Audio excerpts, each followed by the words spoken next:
Muy bien, compañeros, vamos a dar inicio a la reunión del día de hoy. Manuelito, ¿quieres Por hacer? favor, Sí. excelente compañero.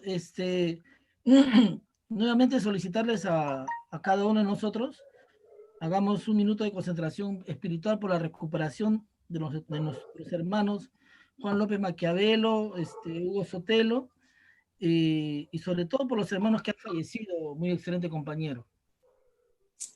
Muy bien, entonces hagamos un momento de concentración inicial para la recuperación de los compañeros que se encuentran enfermos, los hermanos masones también que están, y en homenaje a aquellos que han caído en estos días. Un momento de silencio, por favor.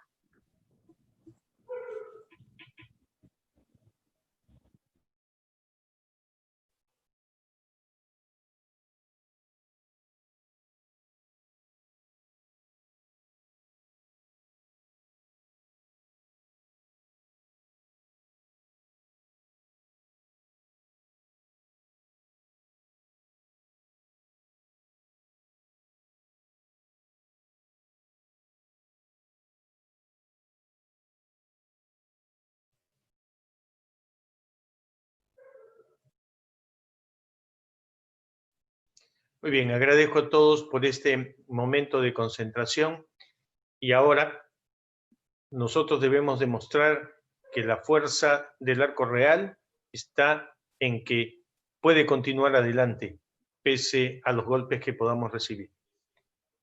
Y ahora empezamos con el rey Salomón, que todavía faltaba terminar en su desarrollo, y la exposición está a cargo de nuestro compañero Pascual Duza Centeno. Pascual, puedes prender tu micrófono para hacer ya vuestra exposición. Prende tu micrófono, Pascualito. Listo, muchas gracias, muy excelente compañero. Ya puedo dar inicio. Mi excelente compañero, excelente compañero Iván Tantaleán, compañeros capitulares todos. Debo decir que agradezco la tolerancia que han tenido para poder hacer la exposición que se había previsto para la semana pasada, y por razones de trabajo no pude llegar a casa a la hora indicada, y por ese motivo no pude hacer la exposición en la fecha inicialmente prevista. Muy bien. El tema que voy a desarrollar de Salomón. Tiene esta exposición unas 4 etapas en la intención de poder acercarnos al conocimiento de este personaje tan importante de la historia de Israel, y también tan importante en la vida masónica y específicamente en la vida del arco real. Salomón, también inicialmente llamado Jedidías, ¿no? Después ya se lo llama Salomón. El de niño era conocido como Jedidías. Fue, según las Sagradas Escrituras, el tercer y último monarca del Reino Unido de Israel. Es decir, antes de la separación del territorio israelita en los reinos de Judá e Israel. Gobernó aproximadamente entre los años 970 a 931 a.C. Fue hijo del rey David y de Betsabé. Fue ungido como soberano. Bueno, la historia de Betsabé es también muy importante, muy interesante para conocer la dimensión humana de David y sus errores, lo que podríamos llamar sus pecados, y cómo a partir del arrepentimiento puede redimirse y finalmente concluir su vida de la forma tan extraordinaria como lo hizo. Pero no es el caso de hablar de Betsabé esta noche. No se conoce en realidad la edad a la que él tomó el trono. Pero fue ungido como soberano de los hebreos e instruido acerca de sus obligaciones por su propio padre, David. Lo que dice la Biblia en Crónicas 22:5 es esto. Y dijo David: Salomón, mi hijo, es muchacho y de tierna edad, y la casa que se ha de edificar a Jehová ha de ser magnífica por excelencia, para renombre y honra de todas las tierras. Ahora pues, yo le prepararé lo necesario. Y David, antes de su muerte, hizo preparativos de gran abundancia. Esa casa que se había de edificar a Jehová es precisamente lo que con los años se llamaría el Templo de Jerusalén, lo que después también se ha conocido como el primer templo. Quizás la razón por la que David parecía demorar la proclamación de Salomón pudo haber sido la corta edad de este. Sin embargo, por la magnitud de sus decisiones al momento de asumir el trono, puede suponerse razonablemente que su edad no era inferior a 18 años. Un aspecto de singular importancia para hacerlo rey a tan temprana edad es que el joven Salomón evidenciaba suma inteligencia y firme decisión. Es así que la palabra sagrada relata un sueño del joven monarca en los siguientes términos. Durante la noche se apareció Yahvé a Salomón y le dijo: pide lo que quieras que te dé. Y Salomón respondió a Yahvé: tú hiciste con David, mi padre, gran misericordia, y a mí me has hecho reinar en su lugar. Ahora pues, oh Yahvé, se cumple tu promesa a David, mi padre, ya que me has hecho rey de un pueblo numeroso como el polvo de la tierra. Dame pues la sabiduría y el entendimiento para que pueda conducir a este pueblo, porque ¿quién podrá gobernar a este gran pueblo? Yahvé dijo a Salomón: ya que este es tu deseo, y no has pedido riquezas ni bienes, ni gloria, ni la muerte de tus enemigos, ni tampoco has pedido larga vida, sino que me has pedido la sabiduría y el entendimiento para gobernar a mi pueblo, del cual te he hecho rey. Por eso desde ahora te doy sabiduría y entendimiento, y además te daré riquezas, bienes y gloria, como no las tuvieron nunca los reyes que fueron antes de ti, ni las tendrá ninguno de los que vengan después de ti. Esto ha sido recogido del segundo libro de Crónicas, del 1 al 7, del 1 al 7. Así, con esa sabiduría, Salomón gobernó Israel por 4 décadas, lo que le permitió llevar a su reino a su mayor esplendor. Casi 1000 años antes de Salomón, se le había prometido a Abraham que su simiente recibiría la tierra de Canaán como herencia. Pero esta promesa no se cumplió sino hasta la época de Salomón. Este extendió el dominio de Israel desde el Mar Rojo al sur hasta el Éufrates al norte, marcando así la época de oro de Israel, que se inició bajo el reinado de David y continuó y consolidó con Salomón. Durante los 40 largos años en que Salomón fue rey de Israel, hubo paz y unidad en todo su vasto dominio. Grandes personajes de todas las naciones fueron a verlo y a poner a prueba su conocimiento. También adquirió gran riqueza y se dice que en toda la tierra no había ningún rey que pudiera compararse con él. Bajo el mando de Salomón, Israel alcanzó el punto más destacado de su historia como nación: honor, bienes, poder y respeto entre todas las naciones. Todo fue suyo por causa del talento administrativo del más grande de sus reyes. Fue además un rey pacífico, que se mantuvo en buenos términos con los soberanos vecinos. Es muy conocida, por ejemplo, la muy buena relación que tuvo con Hiram I, o Hiram I de Tiro. quien lo apoyó en muchas de sus empresas.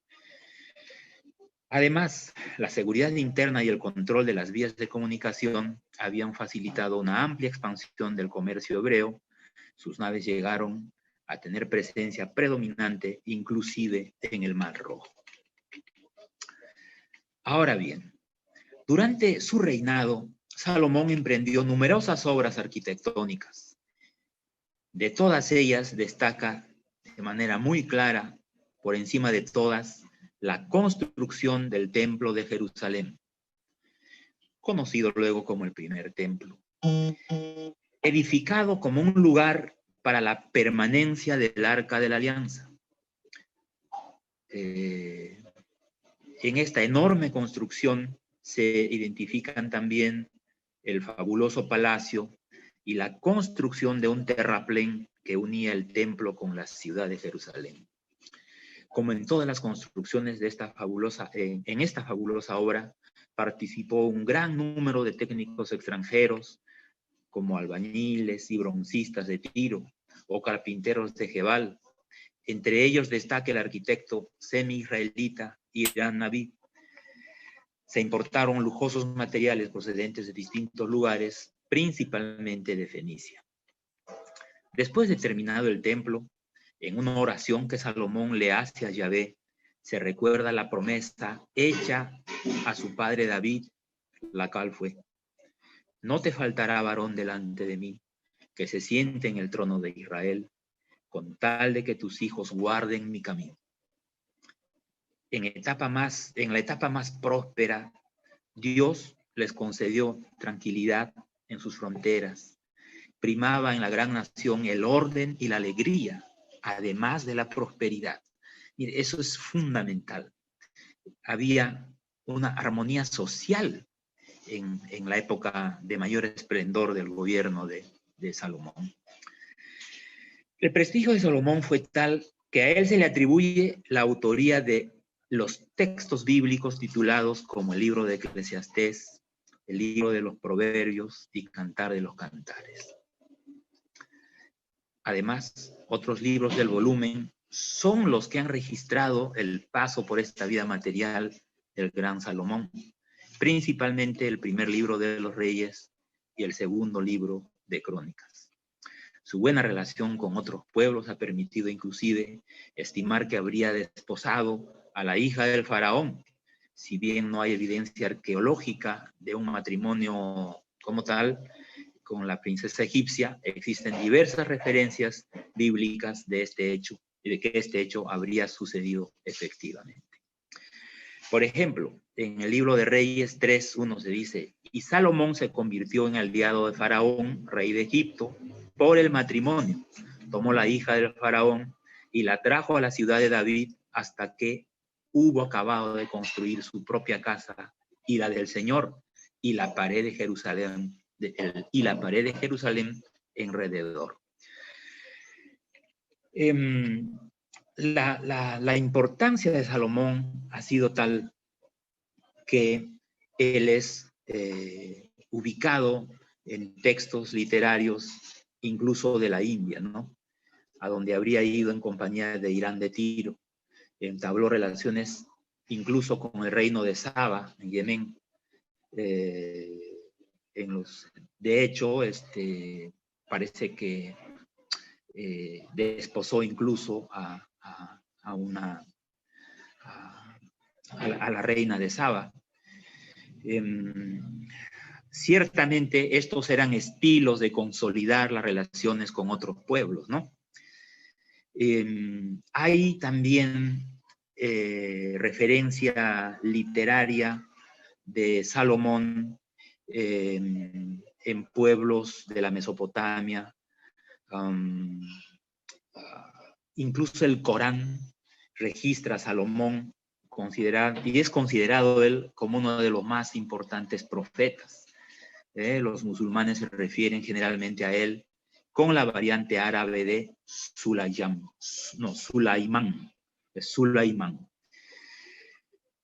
Bien, pero como todo en la vida, pues cumple un ciclo, y es del caso hablar de la decadencia de Salomón. No obstante, el enorme esfuerzo desplegado para consolidar el poder político de Israel en la región, Salomón contrajo matrimonio con muchas mujeres y aceptando la versión de que hubiera desposado a la princesa egipcia, entre otras, esto es lo que se explica, habría ido desviando el corazón de Salomón. Así se rodeó de lujos, honró a dioses ajenos en su vejez y en la parte postrera de su reinado cayera en lo que ahora se denomina como idolatría, inducido probablemente por sus numerosas esposas extranjeras. Es por lo menos eso lo que se cuenta en el primer libro de Reyes. Allí dice literalmente, tuvo 700 mujeres reinas y 300 concubinas, y esas mujeres le desviaron el corazón. Claro, en nuestro mundo actual es, me imagino que bastante complicado tener tal cantidad de mujeres, ¿no? Bueno, pero así está recogido en el libro de Reyes. Tanto el rey como el pueblo, en esta etapa de lo que yo estoy llamando de decadencia de Salomón, se dedicaron a comerciar y fueron atrapados por el ansia de riquezas y cayeron en el materialismo más banal. Aquí se dio el punto de inflexión hacia un modo de vida que posteriormente sería causa de reproches por parte de los profetas. Así se sostiene que se acusaba al pueblo de Israel andar descarriados y pervertidos. No hay quien practique el bien, no hay ni uno. Es decir, ni siquiera el rey. Esto sería ni siquiera Salomón. Lo que se sostiene es que esta experiencia llevó a Salomón a una reflexión profunda y a enmendar ese camino. Así habría sido que, arrepentido, él habría escrito el libro de Eclesiastés, precisamente para aconsejar a otros a que no siguieran su ejemplo. Allí menciona vanidad de vanidades, todo es vanidad, refiriéndose a su propia vida. Salomón escribe este libro como un testimonio y ejemplo de que las cosas de este mundo no son duraderas. Desgraciadamente, después de Salomón, el pueblo israelí se divide en dos. 10 tribus se mantienen y 2 se separan.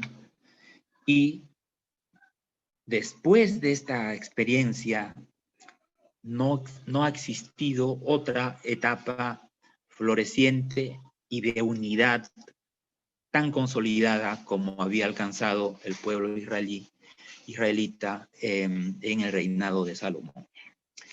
Ahora, ¿cuál es la importancia de Salomón para el arco real? En primer lugar, debemos recordar que la presencia de Irán Abid es muy importante, no solo para el arco real, sino para toda la masonería, ¿no? Y me gustaría leerles lo que dice la Sagrada Escritura al respecto, ¿no? En Crónicas, capítulo 2, versículos del 2 al 5, dice: yo pues, esto estaría diciendo Irán, rey de Tiro, ¿no?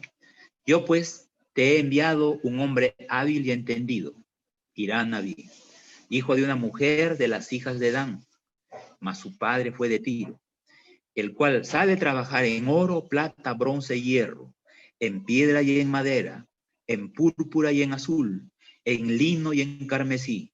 Asimismo, sabe esculpir toda clase de figuras y sacar toda forma de diseño que se le pida, con tus hombres peritos y con los del Señor David tu padre. Eso le habría dicho en una carta Irán, rey de Tiro, a Salomón. Muy bien. En el subterráneo del templo de Jerusalén se habría hecho una edificación de arcos, y los que hemos pasado por las distintas etapas de nuestra vida masónica, cuando hemos llegado al arco real, precisamente hemos encontrado, en virtud de la perseverancia, que es una virtud propia de este grado, hemos encontrado que efectivamente hay una piedra que no coincidía con los registros que tenían los maestros, y precisamente ello nos conduce a la idea del arco. Ese arco estaría en esta porción reservada del gran templo, ¿no? Y la importancia de ello radica en que para nosotros, los del arco real, el interés que tenemos es precisamente poder sentar las bases, los cimientos de un nuevo templo, ¿no? Que no será un templo caracterizado por la riqueza y por la opulencia claramente identificada en el templo del rey Salomón construido, en el templo de Jerusalén construido en la etapa del rey Salomón, sino más bien la riqueza de este templo que nosotros queremos construir estará concentrada en lo que podemos llamar la riqueza espiritual, y eso es lo que desde mi perspectiva y de esta indagación que he podido hacer vincula de manera muy importante el arco real con la historia de Salomón. De hecho, incluso en nuestros rituales se habla de quienes regresan, ¿no es cierto?, del sometimiento al cual fue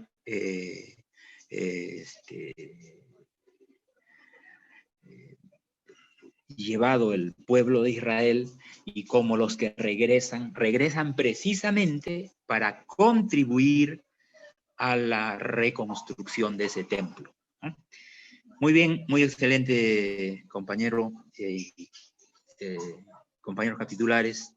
Esa ha sido mi exposición de esta noche. Muchas gracias.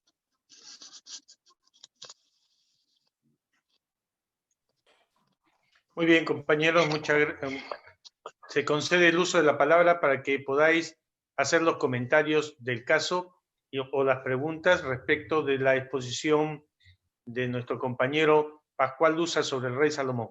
Pedro Pablo pide la palabra.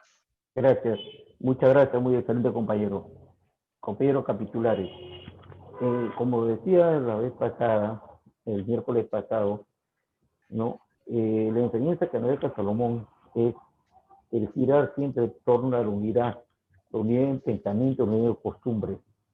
El problema de Salomón, el problema de Israel, que se divide en dos, que justamente de lo que ha de tocar el hermano, el compañero Pascual Senén, ¿no? Es por eso, porque muchos se casaron con mujeres que eran de afuera, no fuera de Israel, y venían con sus propios dioses, no dioses paganos para el mundo judío, ¿no? Y una de las tribus que se separa, ¿no?, es la que últimamente se ha encontrado en la India, en el norte de la India, casi colinante con la China, entre Mongolia, la China y la India exactamente, ¿no? Es la tribu de Manasés. La tribu de Manasés ha sido encontrada ya y últimamente la están repatriando a Israel. Después de 2000 años la están repatriando. Pero hay otra cuestión también que dice Salomón, que es un hombre muy sabio, ¿no? Dice, en la abundancia de sabiduría hay abundancia de vegetación, de modo que el que aumente en conocimiento, aumente el dolor. Esto es porque, en razón de que el aumentar un conocimiento humano o mundano o profano, lo que puede aumentar el dolor es, el tal conocimiento puede traer frustración, irritación. Esto se debe a que a uno le duele darse cuenta del hecho de que hay mucha imperfección en la sociedad humana, que es deficiente y que esto va más allá de la habilidad que tiene el hombre para reformar sus asuntos. También asimismo, ¿por qué aumenta el dolor? ¿Por qué aumenta la irritación? Es en los demás, es en las otras personas, porque ven que uno avanza y entonces, como ven que uno avanza, entonces la gente comienza a despertar envidia, comienza a despertar mire, ese sabe mucho, ese sabe lo todo, ese tipo, entonces comienza a generarse una corriente en contra de la persona que conoce un poquito más que el resto, ¿no? Entonces, esa situación que nos hace ser tolerantes y perseverantes en lo que estamos leyendo, lo que estamos aprendiendo, lo que estamos adquiriendo conocimiento. Salomón, ¿no? Hablaba que el oro, no sé mucho, le daba mucho más valor al conocimiento que al oro. De que hay que adquirir conocimiento, porque es la única forma que el hombre pueda progresar, que la única forma que el hombre pueda salir. Así. Esto por un momento muy excelente, compañero. Muy bien. ¿Quién más desea hacer el uso de la palabra?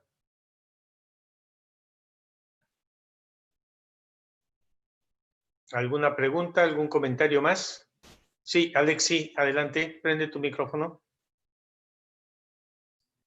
Muchas gracias, muy excelente, compañero. Excelentes compañeros y compañeros.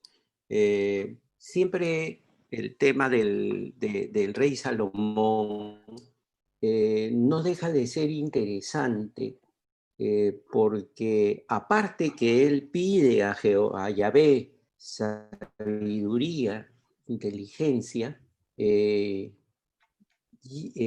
haciendo una comparativa entre el mundo antiguo y el mundo moderno, que no son tan diferentes el uno del otro, solamente por la tecnología, la modernidad y el tiempo, y el conocimiento que adquieren la mayoría de sus habitantes.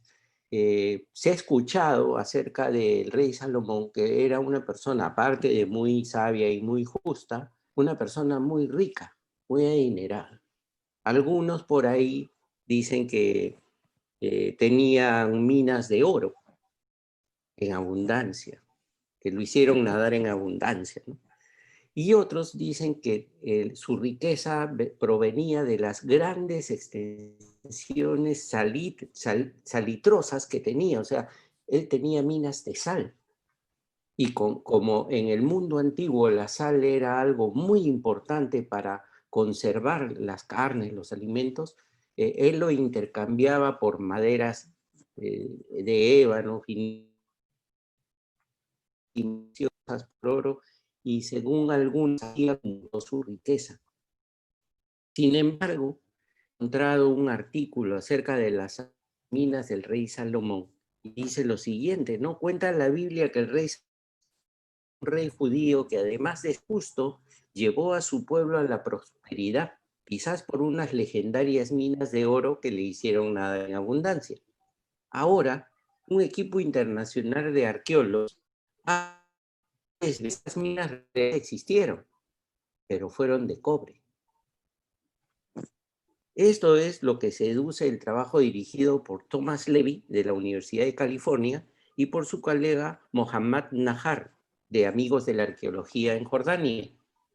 Su equipo ha encontrado en Kirbat en Nahash, en el distrito jordano de Fainán, ciertos claros indicios de que hace unos 3000 años ahí existieron unas importantes minas y una industria de fundición del cobre. por la fecha de sus dataciones, bien pudieran ser las que sirvieron al rey Salomón como suministro de un metal que servía tanto para fabricar armas como herramientas. El lugar ya había sido excavado en los años 30 del siglo pasado por el norteamericano Nelson Glueck, quien ya aseguró que en Fainán estaban las minas del rey Salomón. Pero de las excavaciones de la zona no se retomaron hasta los dos. Entonces, cuando en un área de 10 hectáreas, más de 100 metros de profundidad de escoria y ruinas de las antiguas minas, los hallazgos más recientes han sido un escarabajo y un amucio, que junto con las últimas acciones con radiocarbono, sitúan la época de esplendor de Kibar en Nahash en el siglo X a.C., lo que confirmaría en el relato bíblico sobre el rey Salomón. Es decir, las minas funcionaron 3 siglos antes de lo que se creía hasta ahora. Los autores del trabajo, según indica esta semana en la revista Proceedings of National Academy of Science, documentan un pico de actividad en las minas en el siglo IX a.C.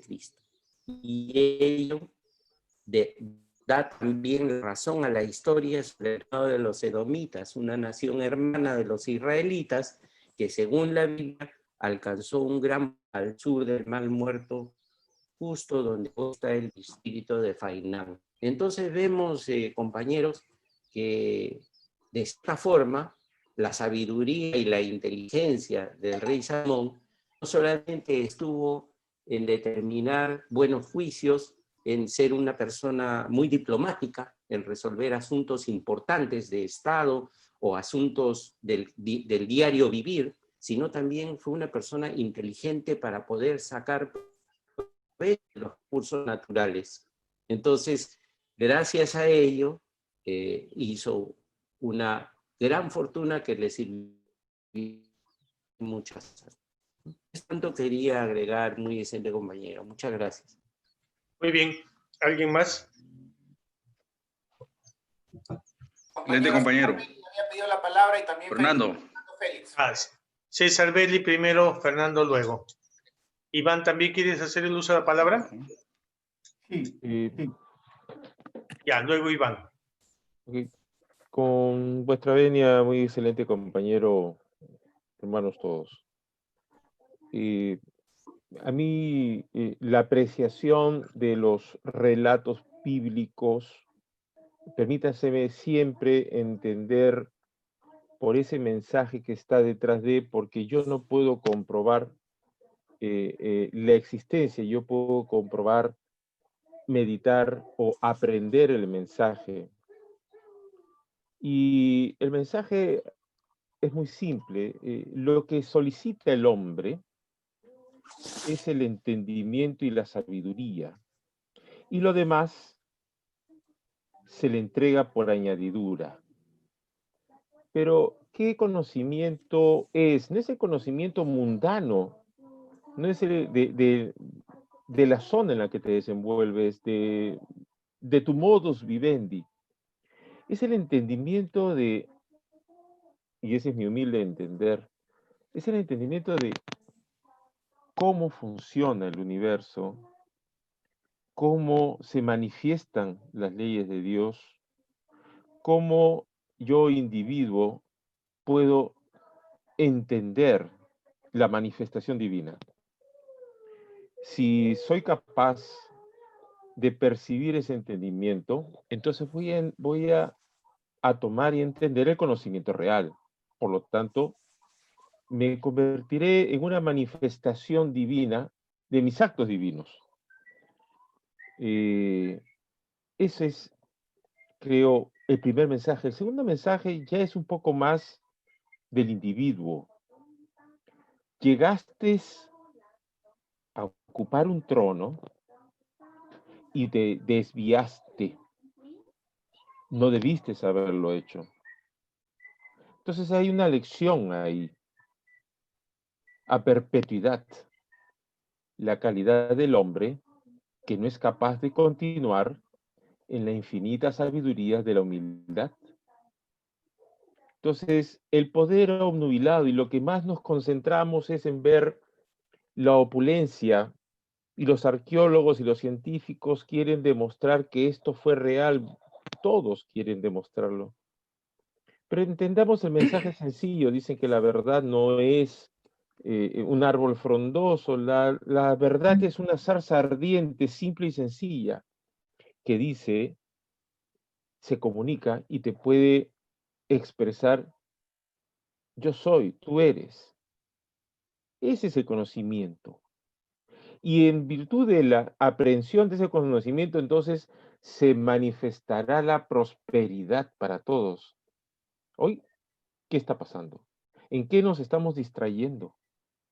¿Qué es lo que ahora nos impide ver el que una humanidad se desarrolle con naturalidad, con nobleza, con amor a la humanidad?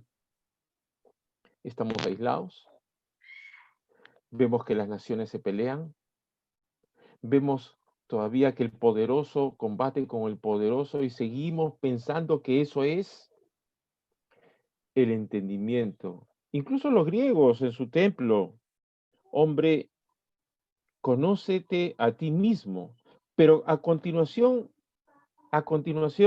y entenderás el universo. Viejos maestros me enseñaron a mí que en la esencia del hombre, o en el hombre, se encuentra la esencia del universo. Es cuanto quería compartir con vosotros, compañeros. Muy bien. Sí, ¿quién sigue? Fernando. Fernando, adelante, Fernando. Excelente compañero, con su venia. Realmente el tema es muy exquisito, realmente, como para darlo no solamente ahora, sino siempre. Pero quiero seguirme, que Yamé le da tantas bondades a Salomón y fundamentalmente le convierte en un hombre pacífico. Y a pesar que le da esa oportunidad de pacífico con tantas bondades, trata de desviarse. Pero él no es solo. El mundo también se da las cosas. Un hombre muy perfecto puede cambiar de la noche a la mañana por las inquietudes mismas que tuvo Salomón. No me voy a extender a esa parte, quiero llegar a la parte que sostiene nuestro hermano, nuestro compañero Pascual, cuando dice que hay que formar nuestro templo. No tanto lujo como el templo del rey Salomón. Ese templo lógico nace para una vida espiritual, pero ese templo es el interior de cada de vosotros.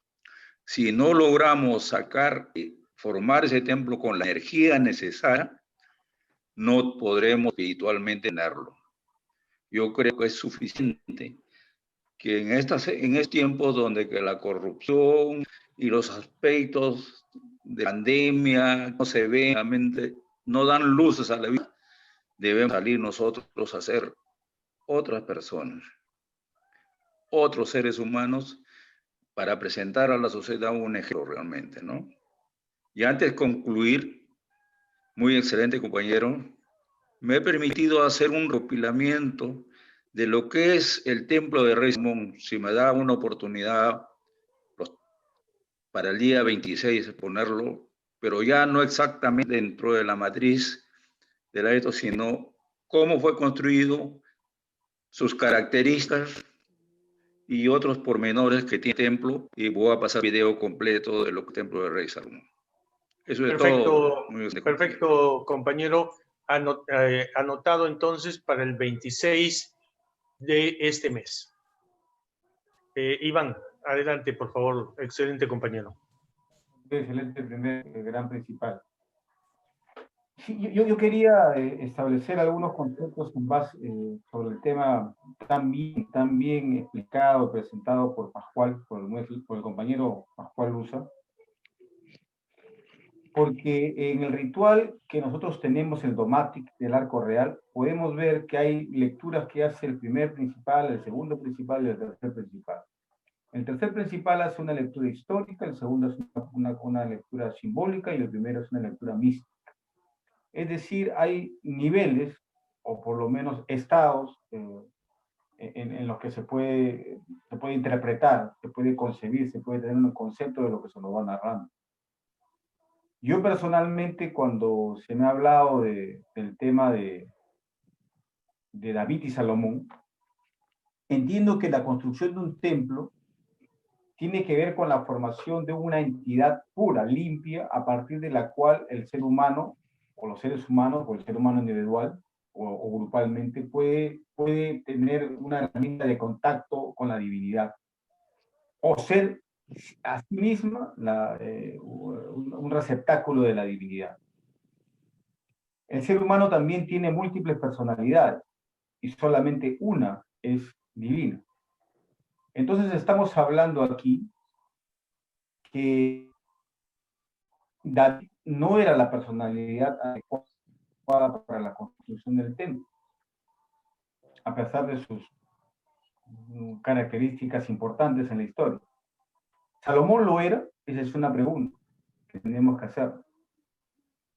No olvidemos que el templo que Salomón construye es muy cercano a la belleza que queremos elaborar para acercarnos o para religarnos con Dios. Sin embargo, el templo se destruye, el templo cae, el templo no permanece.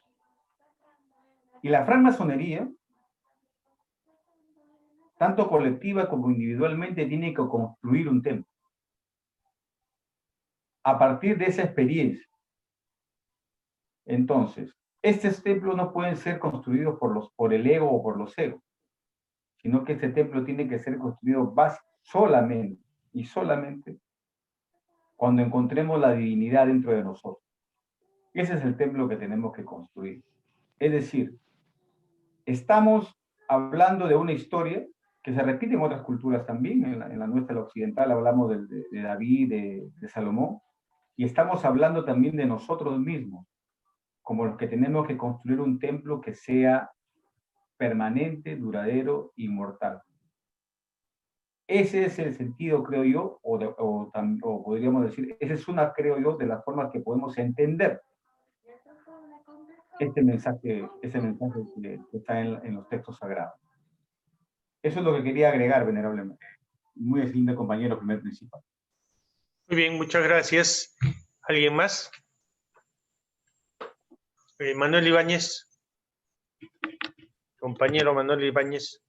Buenas noches, muy excelente compañero. Buenas noches, Iván. Buenas noches.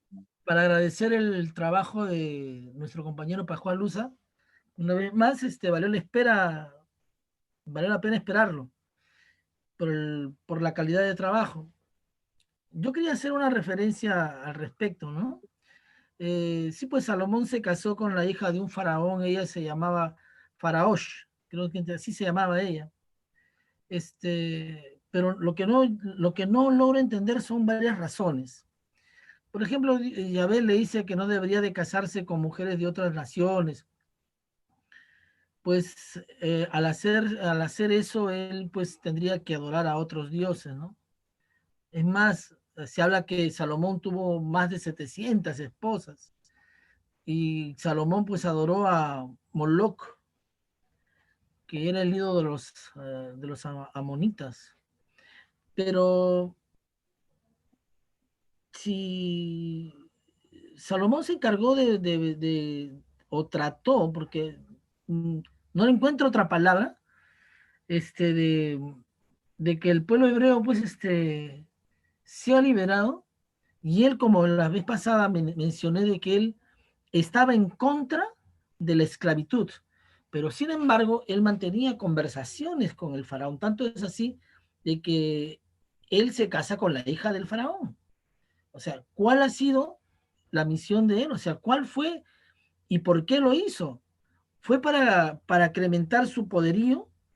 ¿Fue para tener el poder de ambas naciones? ¿Ah? ¿Por qué a nosotros, y esto yo lo llevo a la logia, cuando a uno se le instala, se nos sienta en el trono del rey Salomón? Y no es que yo me sienta ahora preocupado, ¿no? Sino que la pregunta sería, ¿por qué nos sentamos en el trono del rey Salomón sabiendo que él había incumplido, él había sido el que había incumplido el primer tratado con Dios? ¿Por qué? Y quisiera la respuesta de ustedes, por favor. ¿Por qué se nos instala y se nos sienta en el trono del rey Salomón, sabiendo de que él odiaba odiaba por un lado la esclavitud, pero sin embargo lo aceptaba en perjuicio de ellos mismos? ¿Por qué estaba con, de repente la expresión no está bien hecha y por favor corríjanme, ¿por qué él estaba con Dios y con el diablo? ¿Por qué no tuvo la línea como otros lo tuvieron, que respetaron la palabra de Dios? Porque a lo que he escuchado y por lo que yo tengo entendido, él fue el primero que le faltó el pacto con Dios. O es que por su arrepentimiento, ¿no? O sea, él le erigió ese templo tan bello a Dios. O sea, ¿por qué? Eso es lo que ahorita, o sea, ahora no logro entender. ¿Por qué? Se supone que nosotros, cuando tenemos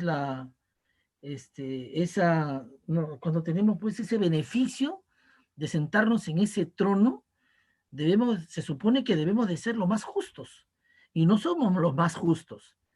Pero sí tratamos de no cometer errores. Nosotros no le faltamos a la palabra de Dios, al gran arquitecto del universo. Pero, ¿por qué tenemos que sentarnos en ese trono sabiendo de que él incumplió la palabra de Dios?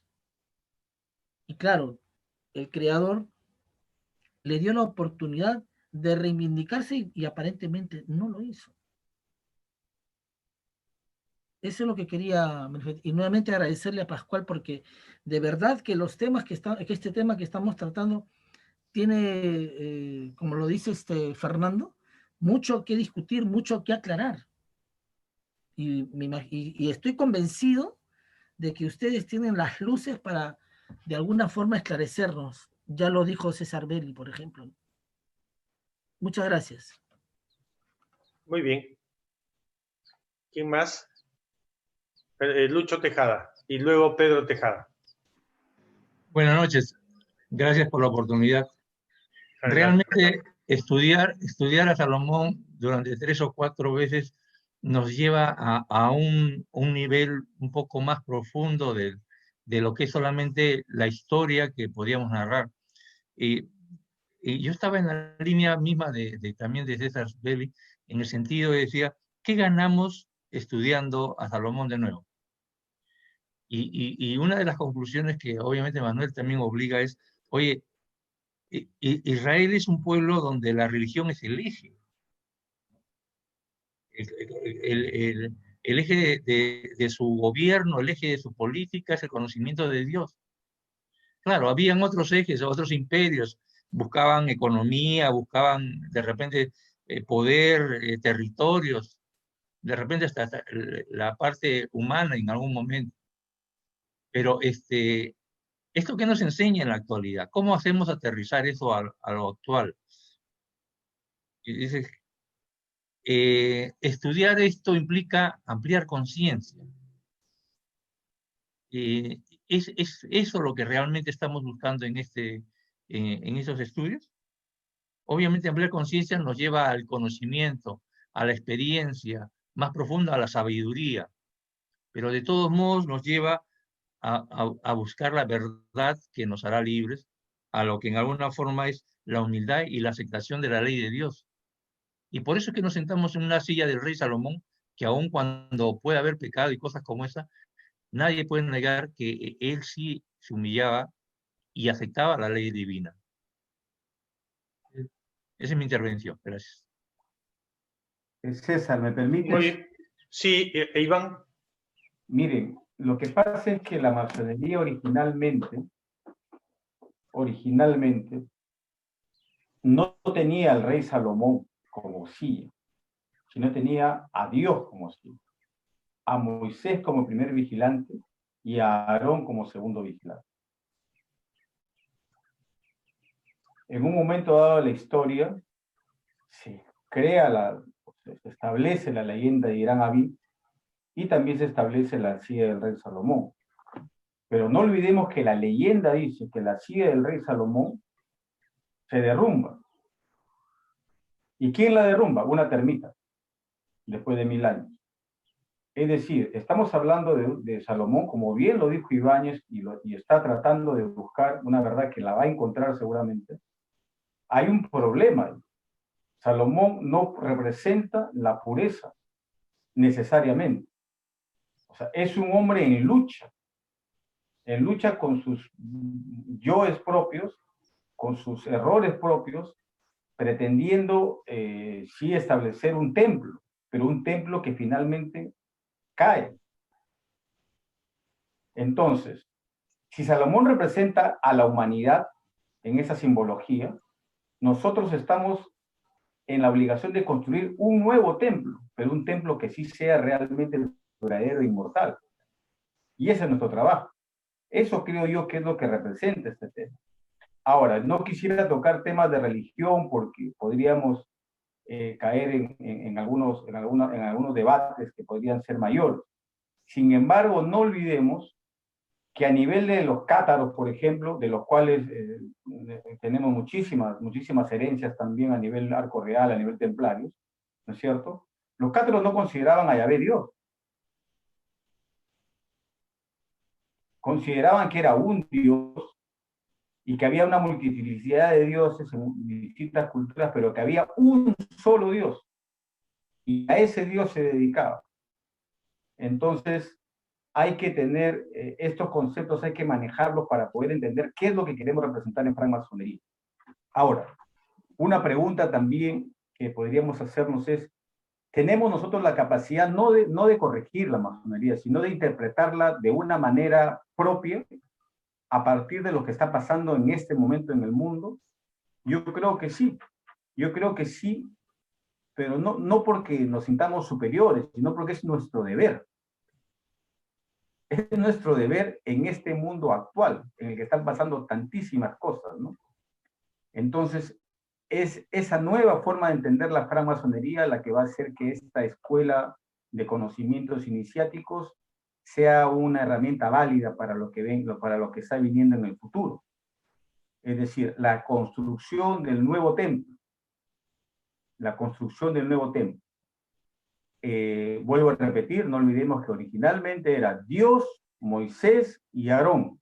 Luego ya se estableció la silla de Salomón como la del venerable maestro, ¿no?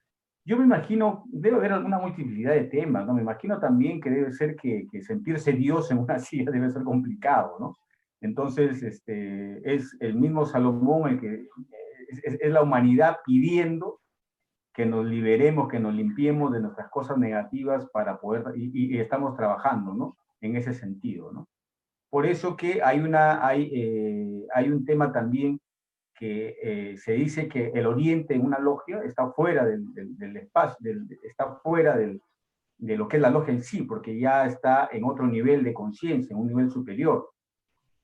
Sin embargo, estamos hablando, ahí estaríamos hablando de un tema de divinidad, que en ese momento no existe en la forma en que estamos colocados, porque Salomón es la humanidad que todavía está luchando por liberarse.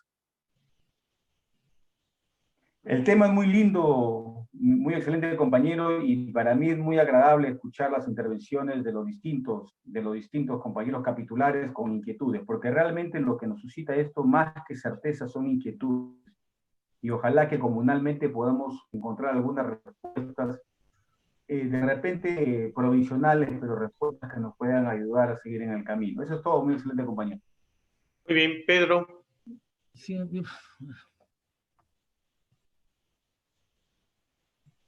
si me permite, muy excelente, compañero. Prende tu micrófono, Pedro. Un ratito, Manuel, porque le toca a Pedro. Sí, muchas gracias. Era un aporte. Estuve revisando un poco la inquietud de que Salomón, siendo una persona tan sabia, requirió de alguien que lo oriente o pueda desarrollar digamos, la construcción del templo. Y revisando la parte genealógica, llegué a revisar que cuando Jehová crea a Eva, Eva tiene su primer hijo, Caín. Y luego tiene con Adán, tiene pues a Abel, el cual es matado, y bueno, sabemos la historia. Y por la descendencia de Caín es que vienen los artesanos en el mundo. Cuando nace Set, el ángel caído, que había sido el que había engendrado a Caín, es por eso que Eva era viuda. Por eso que los hijos de Set, o la descendencia de Set, eran llamados también los hijos de la viuda. Y de ahí viene la descendencia de Salomón. Él era sabio en lo que era la parte, digamos, de sacerdocio, pero no en lo que eran los artesanos o, digamos, manejadores de metales, etcétera, como fue Irán Abí. Eso es todo.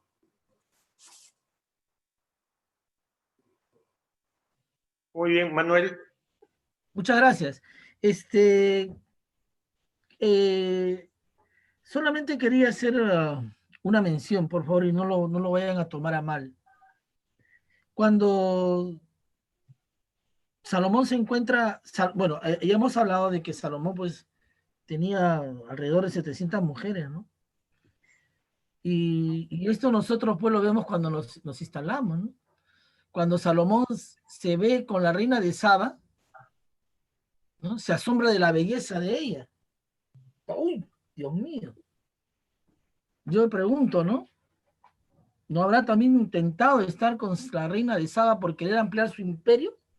Y muy bien lo dice nuestro muy excelente hermano Iván Tantaleán. Cuando nos sentamos en la silla del rey Salomón, no es mi caso, la verdad que no. Algunos se creen dioses, pues.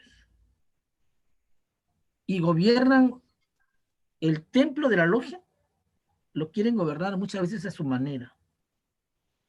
Y es que a veces nacen esos conflictos tontos. Entonces, hago esa apreciación porque me sigo imaginando, o sea, me imagino a Salomón, o sea, con un hombre que tiene tantas mujeres, eso tiene una denominación, eso tiene un nombre, ¿no? Que no lo voy a mencionar, pero ustedes ya lo saben, ¿no? O sea, encontrarse con la reina de Saba, pues sería, pues, también para enamorarla, porque el hombre, pues, imagínense, ¿no? Que al querer pretender aumentar su poder. Pero tomo las palabras de nuestro de Iván Tantaleán cuando dice de que muchas veces cuando uno se siente en el trono del rey Salomón, pues a veces se sienten dioses, ¿no? Y no debe de ser así. Muchas gracias, muy excelente compañero. Muy bien, entonces vamos a dar por terminado el tema de Salomón por ahora hasta el 26 de agosto. En realidad nos hemos excedido del tiempo calculado para la exposición del tema de Salomón, así que tendremos que dejar a Alexi para la próxima semana. Cavernas, ese no es un mito difícil. Es una alegoría. Es una alegoría, es un mito, ¿no? Muy excelente, compañero. Más bien, el hermano, disculpa que interrumpa así en esta forma. Me gustaría más bien que Alexis, compañero Alexis, diga pues cuáles son los mitos que va a tratar para nosotros escoger un punto. No necesariamente el mito de las cavernas, ¿no? Pues uno de los mitos que está ahí, el mito Hopi, el mito, ¿no? De lo que él crea conveniente, que nos diga cuáles son los mitos que va a tratar o los que va a enumerar, cosa que nosotros decimos ya, sobre nos vamos, pues, así. Claro, la idea es esa, que alguien tome uno de los mitos, uno, claro, suficiente para completar el trabajo de Alexis. Alexis, tiene uso de la palabra. Gracias, muy excelente compañero. El tema de Platón es que tiene que tener obviamente varias fases porque es muy largo.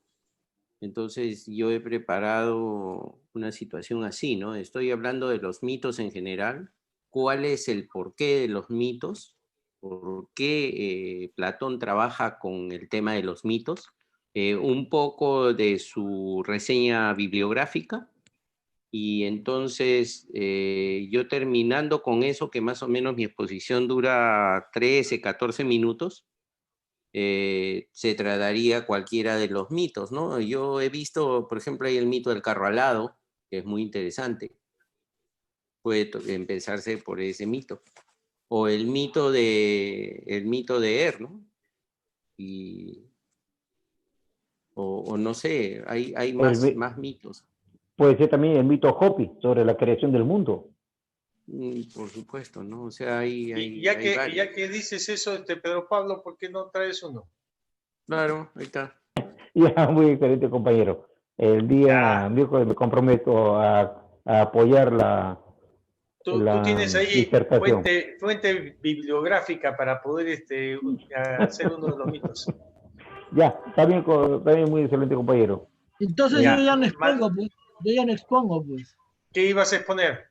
Pero los mitos de Platón, pero no, ya no expongo, pues, por favor. No expones este jueves. ¿Y el siguiente jueves qué? No sé, claro, puede tocar un mito. Puede tocar otro mito, el caballo alado. Ahí está el caballo alado. Ya, caballo alado. A ver, muy excelente, compañero. Muy excelente, compañero. El asunto es el siguiente. Pero, por ejemplo, yo sé, ya, Lexis ha dado el pie. Va a tocar en general lo que significan los mitos y entre todos. Entonces yo arranco, luego yo saco un mito que es un mito Hopi. La próxima, y ahí debatimos porque se invita la creación del hombre, ¿no? Desde un punto de vista americano, ¿ah? Entonces, de ahí podríamos, el próximo miércoles, arrancamos con el mito de las cavernas de Platón y Sócrates, por ejemplo, ¿no? En la situación. No, pues ahí está ofreciéndose Manuel Ibáñez para hacer el Manuel Ibáñez, ¿qué mito vas a hacer, Manuel? El mito alado será, pues. El carro alado. El carro alado. Pedro Tejada. El mito de las cavernas. Ya, claro. Entonces, la siguiente semana tenemos el mito del caballo alado y el mito de las cavernas. Okay.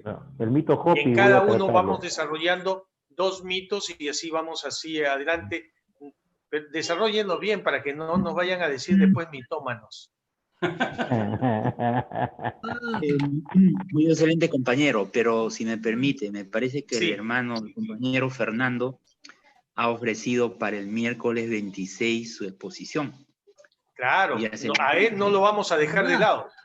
A él no lo vamos a dejar de lado. El tema que él ha ofrecido ya está programado. Lo que pasa es que nos estamos adelantando para las siguientes semanas y no estar recién designando un tema para que vamos a discutir apuradamente la próxima semana. Tenemos todo el tiempo del mundo para preparar un trabajo bien hecho. Muy bien. Ya, entonces ya tenemos programado todo el mes de agosto.